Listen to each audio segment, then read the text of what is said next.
to go over how to do this problem because I saw a really similar problem on the actual test at the end of this unit.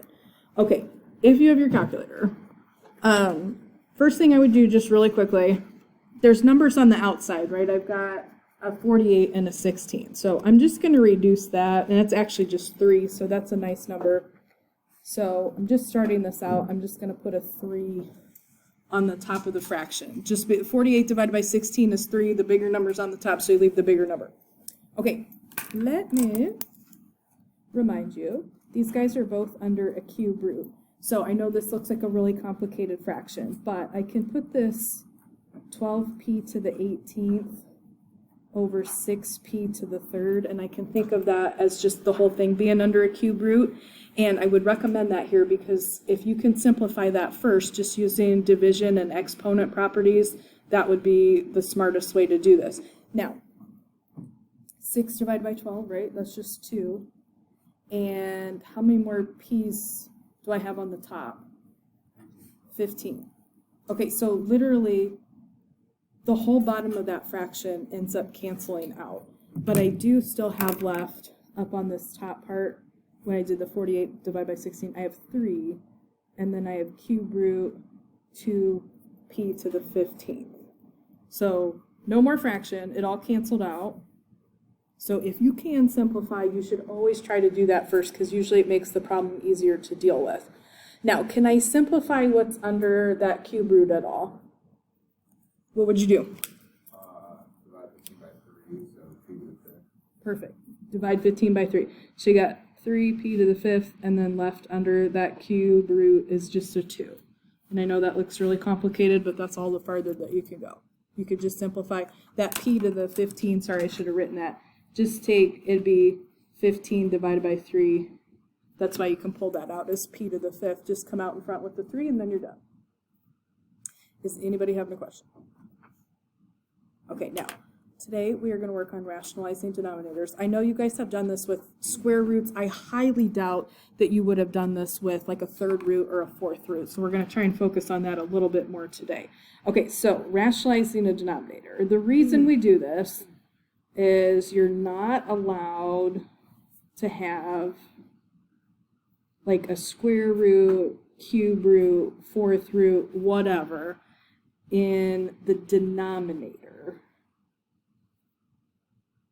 of a fraction. So just in the bottom part, completely fine to have it in the top. You are not allowed to have a radical of any kind in the denominator. So there's going to be problems today where we're going to have a radical in the denominator. To get rid of it, what you're going to do is create a perfect, and then it depends on the question. It'll be a perfect square, cube, whatever root you're working with, 4th, by multiplying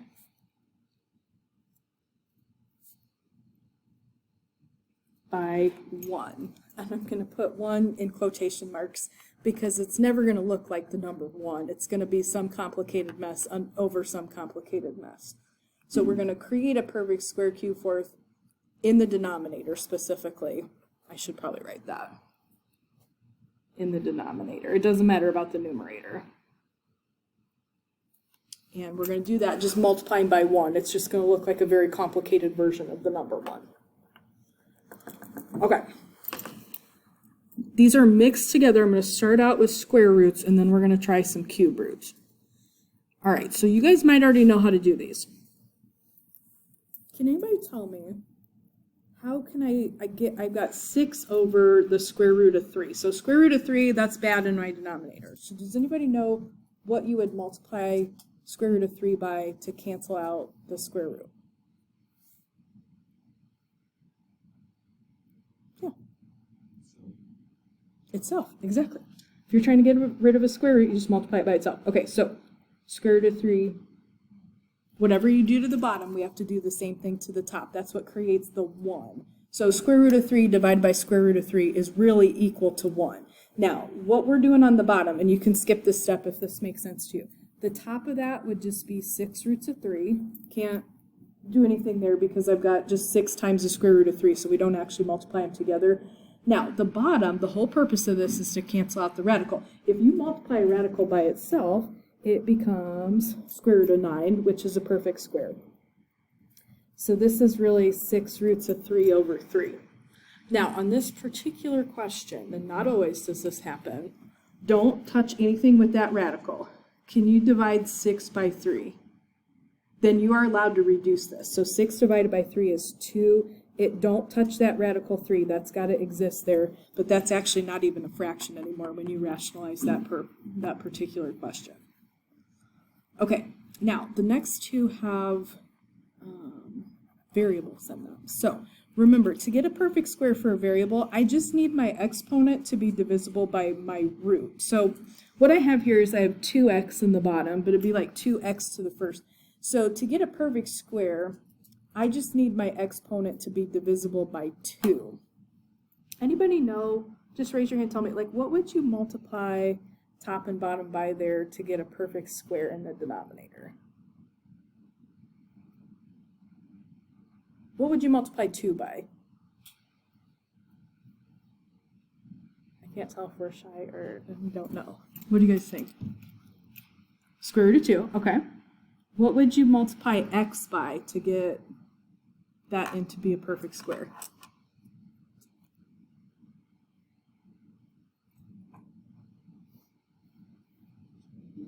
X, just an x. Okay, literally, if you're working with a square root, just multiply it by itself. Okay, that's all it is. All right, now, the top of this would be 8 radical 2x. I'm going to write this out because you guys are being so quiet because I don't know if you understand this or not. Okay, 2 times 2 becomes 4, perfect square. X times x becomes x squared. If that exponent is divisible by the root, then you got a perfect square. So what I would take out on the bottom would be a 2 from the 4 and an x from the x squared. Okay, now I would have 8 roots of 2x on the top and just a 2x on the bottom. And I tried to put some trickier questions here on the notes so we could talk about them. Okay, now don't touch the radical, don't even look at it. If I just gave you the problem 8 over 2x, could you simplify that a little bit? Could you divide 8 by 2? Yeah, okay, so you can do that there. All right, it does, everything's being multiplied, so I'm literally just going to divide 8 by 2. Now that bigger number's on the top, so I'm going to leave the 4. 8 divided by 2 is 4. Leave that on the top, and then the bottom would just become a plain x. As long as you don't have a radical in the bottom, you are good to go. All right, now I got one more, and then we're going to try cube roots. Cube roots are a little bit harder. Okay, what would you multiply 5 by to get a perfect square? Okay, just another 5. All right, oh my goodness, you guys are quiet today. Okay, now this is interesting. I've got x to the third. What would I need to multiply x to the third by to get something that would be an exponent that would be divisible by 2? How many more x's do I need? If I got x to the third, how many more x's do you need? Just one, right? Just one more, right? Because x to the third times x would make that x to the fourth. You're just trying to get an exponent that would be divisible by 2. So if I get one more in there, we'd have it to the 4th power. All you're going to do across the top, you're going to leave a 2 outside. All right, now, both of these are under radicals. You can always multiply these together. 3 times 5 would be 15, and it would have an x. 15 does not break down under a square root, so that's going to be the top of my fraction. Now, if you understand this, you can skip this step, but I'm going to write it out here. All right, 5 times 5 is 25. X to the third times that one more x gives me x to the fourth. I want that even exponent so it can be divided by 2, which is the index of the root. Okay, so here's what I'm going to pull out. On the bottom, I'm going to pull out a 5. X to the fourth is going to come out as x squared. 4 divided by 2 is 2. Now, this one, unlike the other two, you're not going to be able to simplify anything here. The top is just 2 roots of 15x. The bottom would be 5x squared. And please just be real careful on these problems because it's always very tempting because what's under the radical usually looks like it can be reduced with whatever's in the denominator. But you got to remember, this radical, you can't touch it. The square root of 15 is different than just 15. So don't even look at that. Don't reduce anything. You can't do anything else there. Now, if I had like a 10 on the top instead of a 2, then I could do something. But whatever's on the outside of the radical, see if you can simplify it, but if you can't, just leave it alone. Does anybody have a question? Okay, yeah. Say that one more time. They're the whole stack of those little yellow things. But these I've written on all of them, so you don't want one of these. But yeah, if you guys need another one of those little papers, that's back there. You are welcome to whatever you need. Okay, now, I'm actually going to use this little yellow paper on this next question. Okay, so if I'm working with a cube root, I got to try and create a perfect cube under here. So this is the cube root of 2. Okay. Now, I need to turn this into a number on this list of perfect cubes. So I need to turn it into like a 1 or an 8 or a 27 or 64. What could you multiply 2 by to get yourself a perfect cube? 4. Okay, perfect. All right, so all you're going to do, top and bottom here, if you're working with a square root, you can just multiply it by itself. If you're working with a cube root, you got to get, here, I'll tell you what, I'm going to write these numbers just on the notes here so you guys can see them. So I need like one of these numbers. I'm not going to go too much higher than that. But I need to create one of those numbers in the bottom. So when I take the cube root, it's a perfect cube. If you're working with 2, 4 is perfect. So I'm just going to multiply this, right? That's going to create, on the top, just 7 cube roots of 4. Now I'm going to do this step. If this makes sense to you, though, just skip it. Cube root of 2 times cube root of 4 gives me the cube root of 8, which this is what I'm looking for here, right? I need something on that list. All right, so I take the cube root of 8 and I'm done. I get my denominator rationalized. That's just a 2. And again, I know this is so tempting for people because I see like this 4 under the cube root here and I'm like, oh, I can. No, you can't simplify that. This is trapped under a cube root. Don't involve it with what's in the bottom. And 7 divided by 2 does not reduce or anything like that. So that would be my answer. Okay.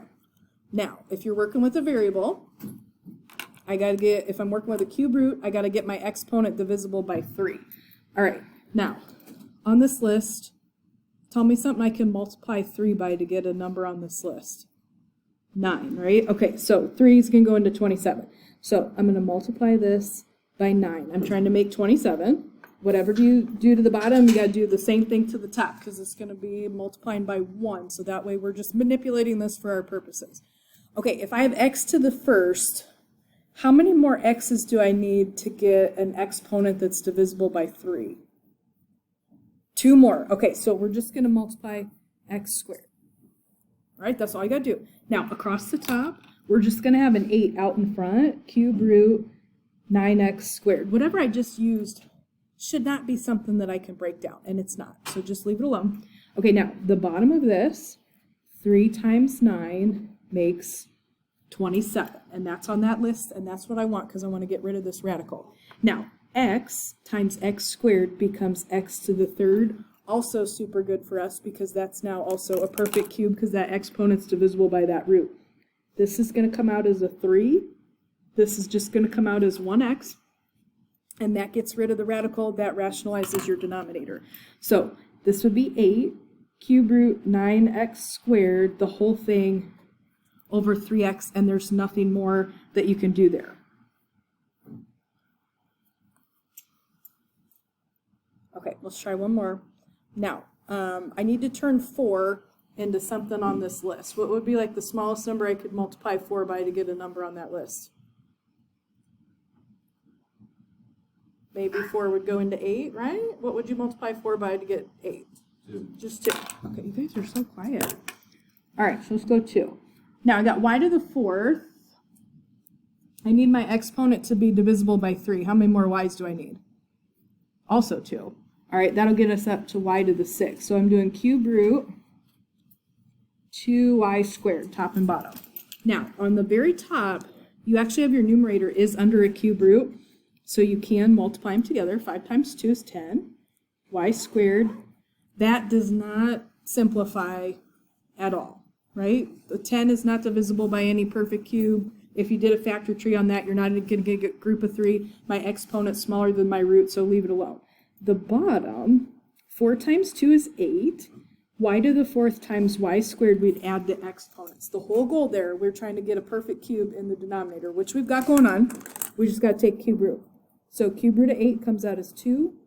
Cube root of y to the 6, just exponent divided by the root. 6 divided by 3, this would be y squared.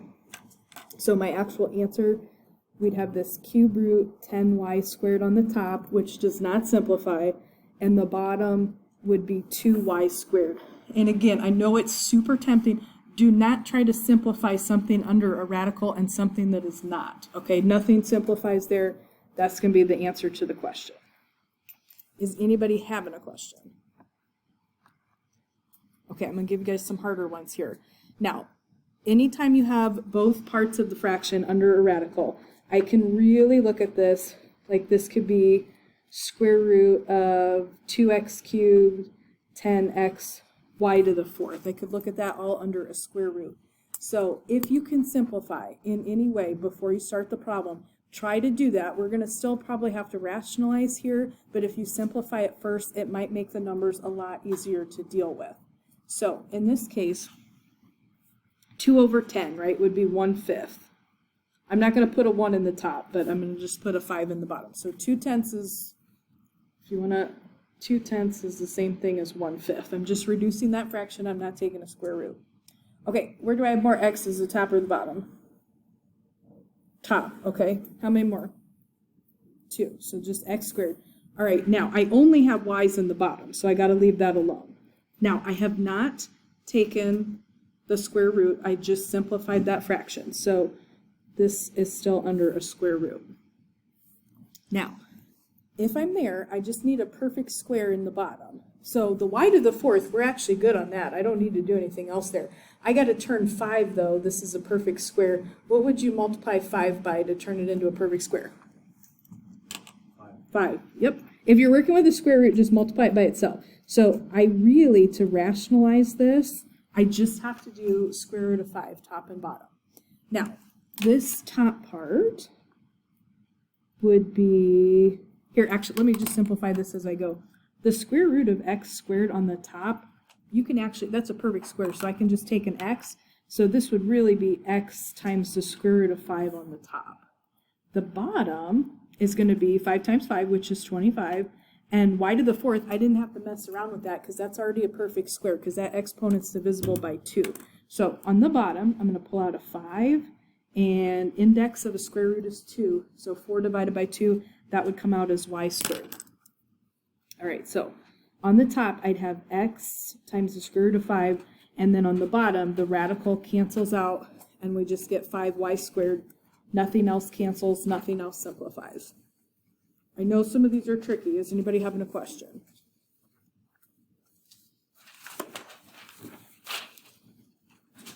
Okay, I'm going to do one more with you, which is the cube root, and then we'll do the really tricky ones at the bottom of the page.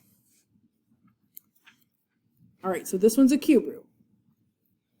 All right, so I'm just going to write, so you guys have these on those little yellow sheets. I'm just going to write the first couple cube roots so you can see what we're going to need to look for in the bottom, if we have a number in the bottom at all. Can I divide 16 by 2? It's 8, right? 8 on the top. Okay, where do I have more a's, the top or the bottom? How many more? Okay, so 4 more, right? There's 12 here, 8 here, so 8 on the top, cancel 8 on the bottom, but we'd still have 4 left. Okay, more b's on the top, right? I have 5 more. All right. So that's all I have. I did not take a cube root yet, so I still need to do that. But if I reduce this, this is a whole heck of a lot easier to deal with than that problem I was looking at a couple seconds ago. So this is just reduce the fraction. Okay, what do I need to create a perfect cube root in the bottom? I don't even have a number there. I don't even have to worry about it. I just need to make a to the fourth into a perfect cube root. What do you need? A squared.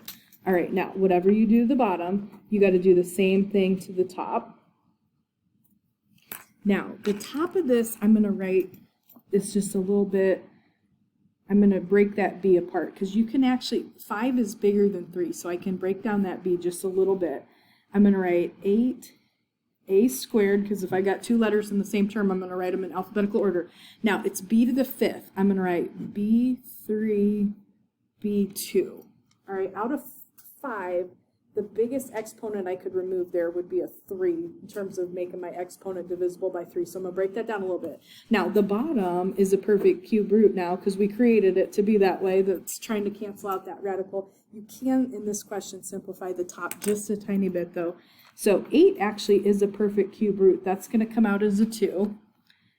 B to the third, divide exponent by root 3, divided by 3 is just 1. So B is going to come out in front here. So I have a couple things left under the radical. That's okay. On the top, not on the bottom. On the bottom, though, we created this perfect cube that should just be a squared by itself on the bottom, no radical. All right, so the top of this, you would have 2b, and then I know this looks garbagey, but this is what it is.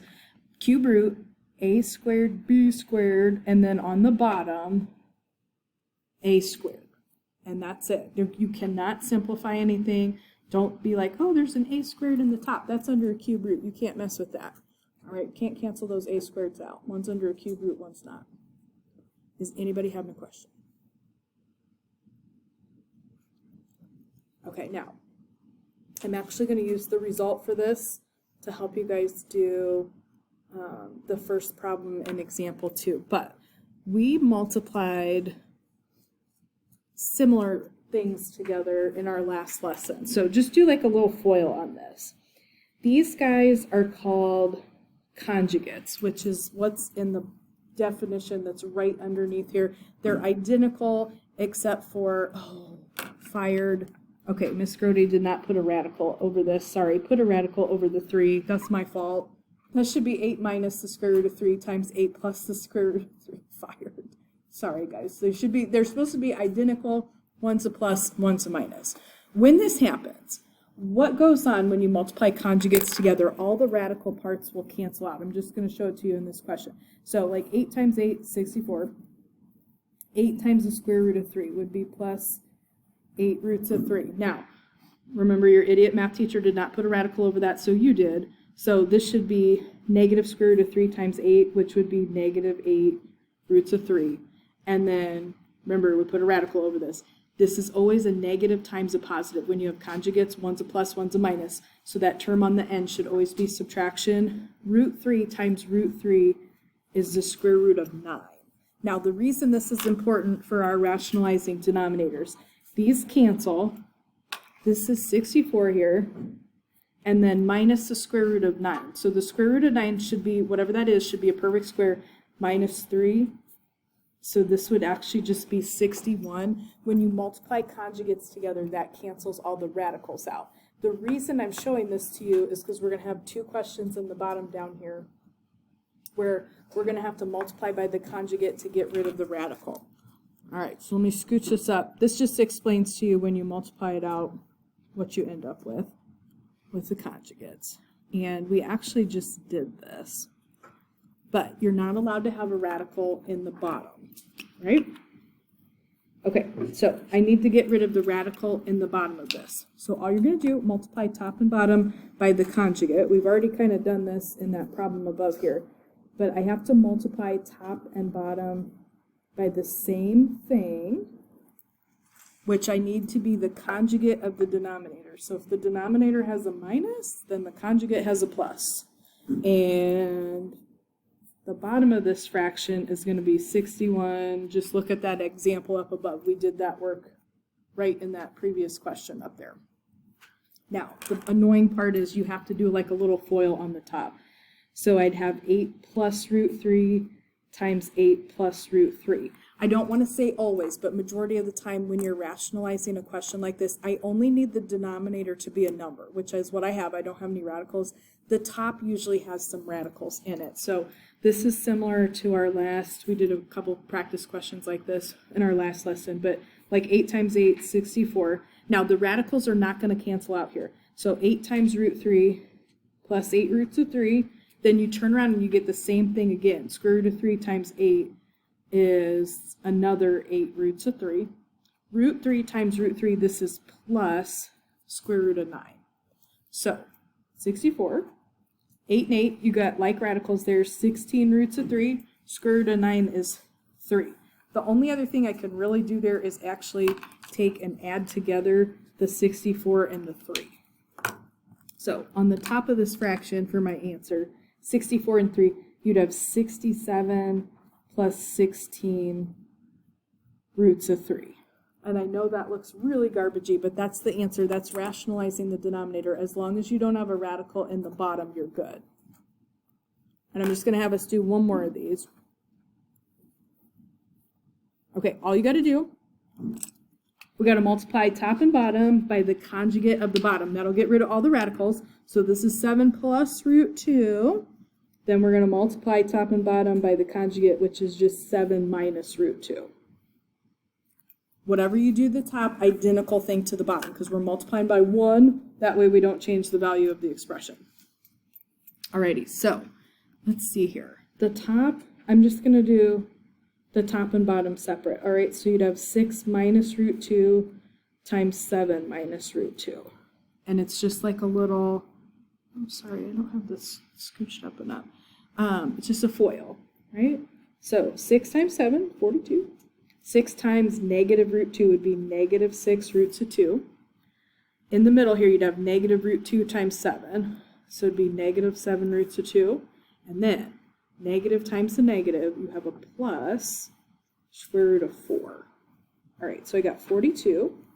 Negative 6, negative 7 is going to be negative 13 roots of 2. We're combining like radicals there. Just do negative 6 minus 7. And then on the end, I end up with a plus 2. That's just the square root of 4. The only other thing I can do there, put the 42 and the 2 together. Usually you'll have that in these problems. So the top ends up being 44 minus 13 roots of 2. Now, the bottom of the fraction should just become a plain number if we've done this correctly. So 7 plus root 2, 7 minus root 2. All right, really, when you have conjugates, I'm going to write this out, but the middle terms should cancel out. So 7 times 7 can give you 49. 7 times negative root 2 would be negative 7 roots of 2. Then you turn around and cancel it out when you're working with conjugates. You get plus 7 times the square root of 2. So these guys cancel. On the end, this should always be subtraction because you always have 1 plus and 1 minus. Root 2 times negative root 2 would be negative square root of 4 here. So really what I have on the bottom is 49 minus 2. You got to take the square root of that. So ultimately on the bottom, I would just have 47. And there's nothing more that you can do there. And that's got a rationalized denominator because now I don't have a radical in the bottom. And I'm only doing what's, I mean, I've literally been helping people in the resource room with this because they're doing it in trig and they do it in pre-calc too. So you guys do have to know how to do this. So that's why we're practicing these questions. Is anybody having a question? If anybody needs an extra one of those little yellow papers, I just have them back there by